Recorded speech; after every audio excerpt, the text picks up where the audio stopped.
माँ का मायका। दिव्या की शादी राघव के साथ हुई थी।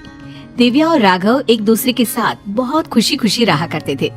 दिव्या एक मध्यम वर्गीय परिवार की लड़की थी, लेकिन दिव्या की सास अनीता जी का मायका काफी पैसे वाला था और अनीता जी अपने पैसे वाले मायके की वजह से काफी घमंड भी किया करती थी। एक दिन सुबह के वक्त, मम्मी जी मैं सोच रही थी अपने मायके जाकर आ जाती हूँ, बहुत दिन हो गया है ना। हाँ मम्मी, पूरा 1 साल हो गया है दिव्या को अपने घर गए। कुछ दिन रहेगी तो उसका मन बदल जाएगा। हाँ हाँ, क्यों नहीं बेटा, आराम से अपने मायके जाकर आओ। अरे भाई, लड़कियों को अपने मायके जाना भी चाहिए, वो भी तो तुम्हारा घर है। जरूर जाओ बेटा। ठीक है दिव्या, मैं 2 दिन बाद की टिकट करवा लेता हूँ, तुम्हें छोड़कर आ जाऊंगा। अरे तुम्हें जाने की क्या जरूरत है बेटा, बहू खुद भी तो जा सकती है ना, ट्रेन में बैठ कर ही तो जाना है। लेकिन मम्मी, अच्छा थोड़ी ना लगेगा, इतने दिनों बाद दिव्या अपने घर जाएगी, वो भी अकेले। अरे ठीक है ना बेटा, तुम क्यों अपनी छुट्टी खराब कर रहे हो बिना बात के। इन छुट्टियों को कभी इमरजेंसी के लिए बचा कर रखो, काम आएंगी। और बहू का क्या है, 2 दिन मायके जाकर वापस आ जाएगी। कोई बात नहीं राघव, मम्मी जी ठीक कह रही हैं, बेकार में ही मुझे लाने छोड़ने में आपकी छुट्टियां खराब हो जाएंगी। वैसे बहू, तुम्हारा भाई भी तो तुम्हें लेने आ सकता है। शादी के बाद तो बेटियों को लेने अक्सर उनके भाई ही आते हैं। तुम्हारी मम्मी ने नहीं बताया तुम्हें? कोई बात नहीं मम्मी जी, अभी आप ही ने तो कहा ना कि मैं अकेले जा सकती हूँ, तो मैं अकेले चली जाऊंगी। अरे बहू, कहीं ऐसा तो नहीं ना कि किराए के पैसों की वजह से तुम्हारा भाई तुम्हें लेने नहीं आ रहा। तुम्हारे मायके वाले सोच रहे होंगे कि बिना बाप का खर्चा जो हो जाएगा उनका। मम्मी, आप दिव्या से ऐसे क्यों कह रही हैं? अरे तो इसमें गलत क्या कह रही हूँ भाई, पैसों की चिंता सबको होती है। नहीं नहीं मम्मी, ऐसी कोई बात नहीं है, मेरे घर वाले मेरे किराए के पैसे तो कम से कम खर्च कर ही सकते हैं। 2 दिन के बाद दिव्या अकेले ही अपने मायके चली जाती है। उसके मायके जाने के बाद, राघव बेटा, तुम्हारी शादी ना हमने गलत घर में कर दी। अब क्या हुआ माँ, दिव्या से कोई शिकायत है क्या आपको? आपने मुझे उसके घर भी नहीं जाने दिया। अरे क्या करेगा वहाँ जाकर, जब भी जाता है ढंग के तोहफे तक नहीं देते वो लोग। वो तो ये भी नहीं जानते कि दामाद की खातिरदारी कैसे करनी चाहिए। मम्मी, आजकल के जमाने में कौन इन सब बातों के बारे में सोचता है? कभी तेरे पापा से पूछना, आज भी मेरे साथ जब मायके जाते हैं ना तेरी नानी के घर, तो पूछ कितनी खातिरदारी होती है उनकी वहाँ पर। और तोहफे तो इतने देती है तेरी नानी कि घर ही भर जाता है मेरा तो। लेकिन मम्मी, वो आपके मायके की परंपरा है ना, सब जगह ऐसा हो ये जरूरी तो नहीं। और हम दिव्या के घर वालों से ऐसी उम्मीद कैसे रख सकते हैं? अच्छा नहीं लगता मम्मी। ओफो, आजकल के लड़के ना शादी होते ही अपने पत्नी के साइड लेना शुरू कर देते हैं। अब देखना, आएगी तुम्हारी पत्नी खाली हाथ अपने मायके से।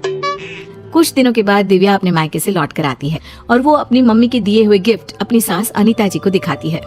मम्मी जी ये देखिए, मेरी मम्मी ने मुझे साड़ी दी है, राघव के लिए शर्ट और आपके लिए भी एक साड़ी भेजी है।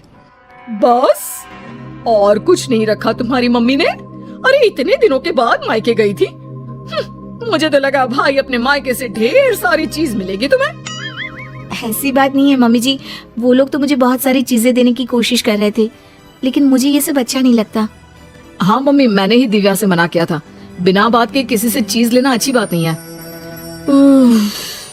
तुम्हारी नानी होती ना बेटा तो मुझे कभी इस तरह नहीं आने देती।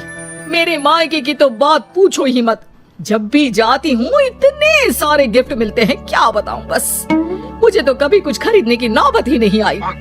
कभी कोई साड़ी, कभी कोई सामान मैंने खुद के हाथों से इतने सालों में नहीं खरीदा।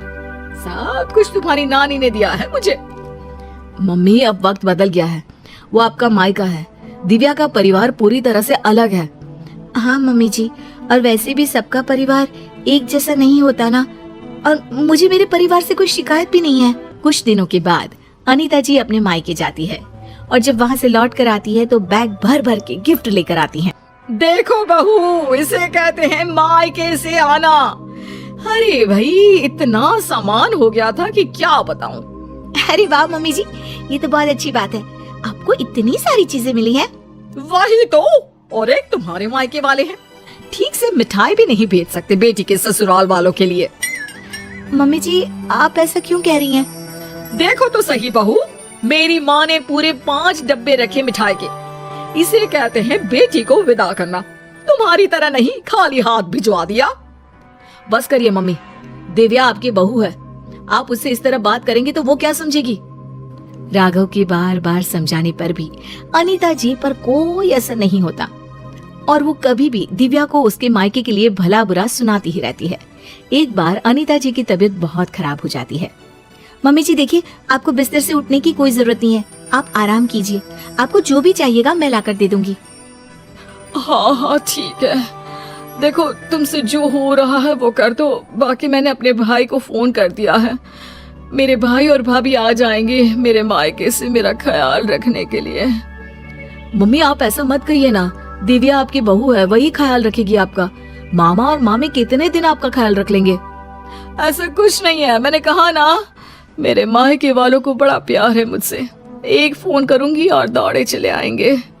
पूरा 1 सप्ताह बीत जाता है, लेकिन अनीता जी के मायके से कोई नहीं आता और दिव्या दिन रात अनीता जी की सेवा करके उनकी तबीयत ठीक कर लेती है। तबीयत ठीक होने के बाद, दिव्या बहू जरा यहाँ तो आना मेरे पास। क्या हुआ मम्मी जी, आप ठीक है ना? आपको किसी चीज की जरूरत नहीं है?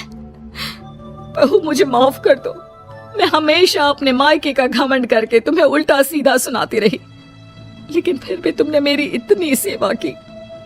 मम्मी मैं आपसे कहता था ना, अगर आप अपनी बहू से प्यार से पेश आएंगे तो वो आपका बहुत ख्याल रखेगी और वही जिंदगी भर आपके काम आने वाली है। लेकिन मैंने तो अपनी बहू को हमेशा ताने मारे और फिर भी उसने मेरा इतना ख्याल रखा। मुझे माफ कर दोगी ना दिव्या? अरे मम्मी जी ऐसा मत कहिए, आप हमेशा मेरे मायके वालों को भला बुरा कहती रहती थी, लेकिन एक बात बताऊं, सबके घर वाले ना अलग अलग होते हैं, सबका अपना अपना नेचर होता है, लेकिन इसका मतलब ये नहीं कि मेरे मायके वाले मुझे प्यार नहीं करते और इसका मतलब ये भी नहीं कि आप मुझे प्यार नहीं करती, है ना सच?